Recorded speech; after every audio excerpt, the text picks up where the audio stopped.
international de Bishoftu.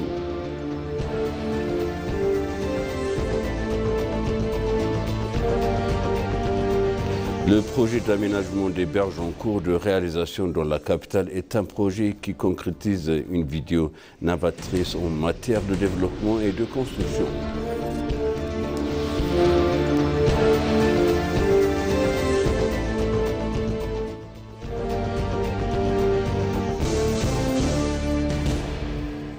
Bienvenue chers téléspectateurs sur EBC, c'est moi Zalal Amourkana avec le journal.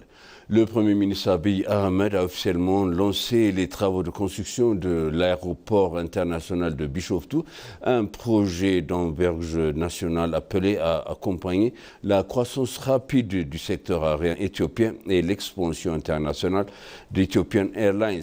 D'après le Premier ministre, l'aéroport international de Bishoftu continuera de plus vastes projets d'infrastructures aéronautiques jamais entreprises en Afrique.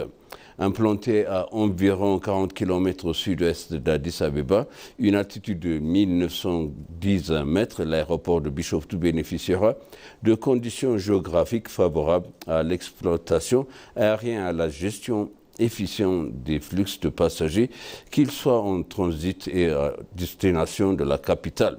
Sa proximité avec Addis Abeba facilitera son intégration harmonieuse au système aéronautique existant.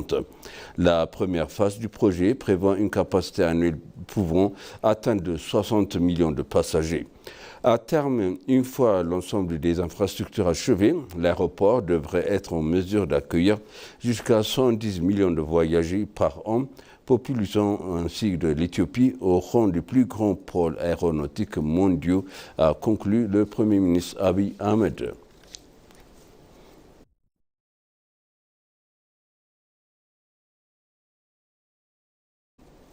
La cérémonie officielle du poste de la première pierre marquée de lancement des travaux en présence du Premier ministre Abiy Ahmed et de la Première dame Zinashta Yacho et de plusieurs hauts responsables gouvernementaux. Selon une publication du cabinet du Premier ministre sur les réseaux sociaux, Abiy Ahmed a qualifié cette journée de moment déterminant dans la marche de l'Éthiopie vers la modernisation et la prospérité. Par ailleurs, Ethiopian Airlines s'appuie sur un personnel de plus de 26 000 employés profondément attachés à leur compagnie nationale, respectueux de leurs valeurs et engagés en permanence dans le renforcement de leurs compétences à travers la formation continue. Le projet prévoit également la réalisation d'une autoroute moderne à plusieurs voies reliant le nouvel aéroport à la capitale, ainsi que la construction d'une ligne ferroviaire en grande vitesse de 38 km avec une vitesse opérationnelle y compris entre 120 et 200 km par heure, a précisé le bureau du Premier ministre. À l'achèvement complet de son plan directeur, cette capacité pourrait atteindre à 110 millions de passagers par an, positionnant ainsi l'Éthiopie comme l'un des principaux pôles aéronautiques à l'échelle mondiale.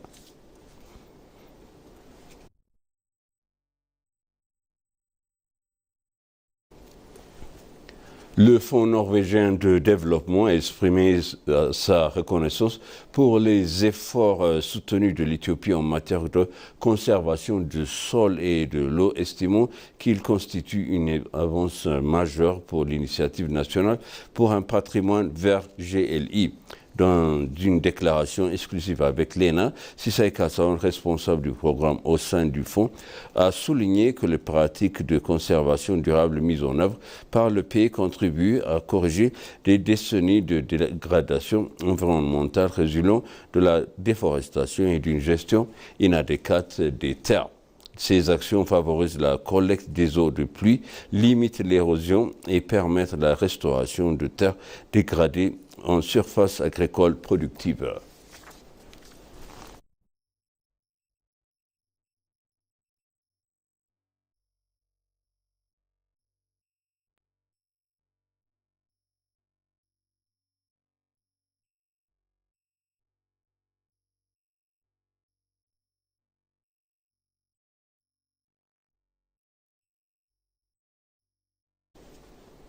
L'Union africaine, le marché commun de l'Afrique orientale et australe, COMESA et l'autorité intergouvernementale pour le développement, IGAD, ont déployé une mission conjointe d'observation électorale en Ouganda en amont des élections générales prévues le 15 janvier 2026. Cette mission a été mise en place à l'invitation du gouvernement ougandais et de la Commission électorale nationale.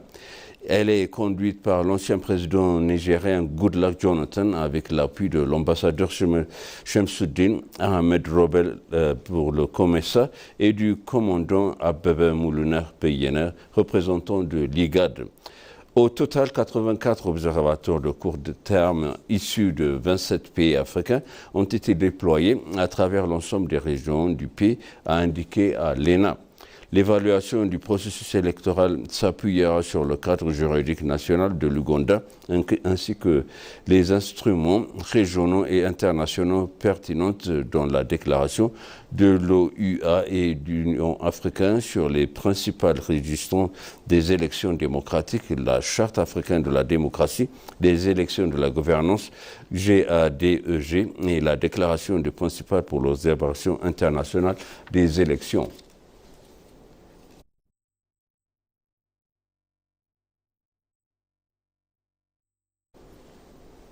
Un système de réglementation sanitaire robuste a été mis en place en Éthiopie afin d'améliorer la sécurité, la qualité et l'efficacité de la fourniture de produits alimentaires et de médicaments et de services de santé, a déclaré la ministre d'État de Santé, Fruit Abebe. Le pays a augmenté la couverture de l'approvisionnement en médicaments produits localement de 8% à 60% au cours des 2 dernières années, seulement, a indiqué Mme Fruit Abebe.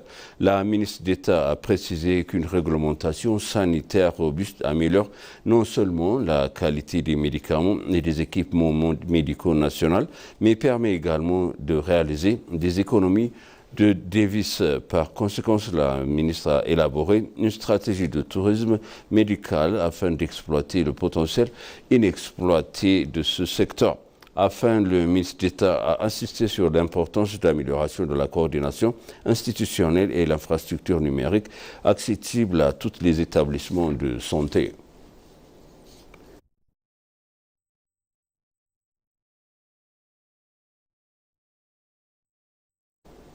Le travail accompli en cours dans tous les secteurs d'Éthiopie ces dernières années constitue un héritage pour la génération future, a relaté Sameta Trunar, responsable du secteur politique et de renforcement des capacités du Parti de la Prospérité.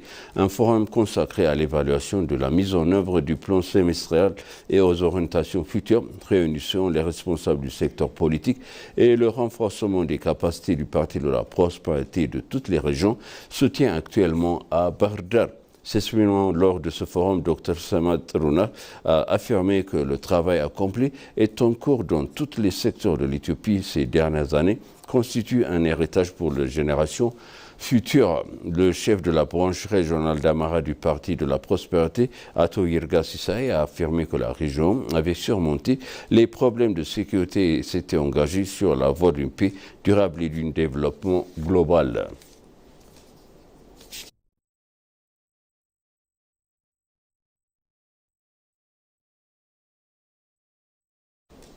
Et pour conclure, le journal La maire d'Addis Abeba, Adanesh Abebe, a passé la revenu l'avancement de l'aménagement du rivière Kabana et de Gunfele parmi les projets d'aménagement de berges en cours de réalisation dans la ville. La maire Adanesh Abebe a annoncé que ce projet garantiront non seulement la durabilité de l'écosystème d'Addis Abeba, mais intégrer également des ménagements supplémentaires qui prendront en compte les besoins et les enjeux de la ville de demain.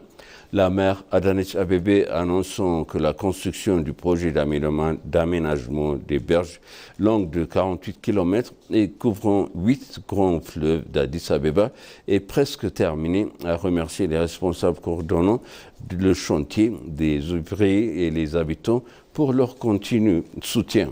Mogas Balcha, chef du secteur d'Addis Abeba du Parti de la Prospérité, coordonne l'aménagement des berges du parc Abana Gmfele Pikok, l'un des 8 projets d'aménagement en cours dans la ville.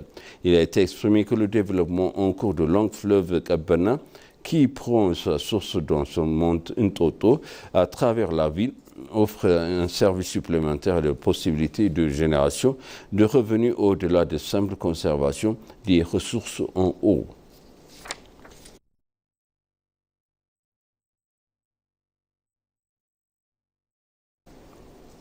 Et maintenant, je rappelle les titres principaux. Le Premier ministre Abiy Ahmed a officiellement lancé les travaux de construction de l'aéroport international de Bishoftu.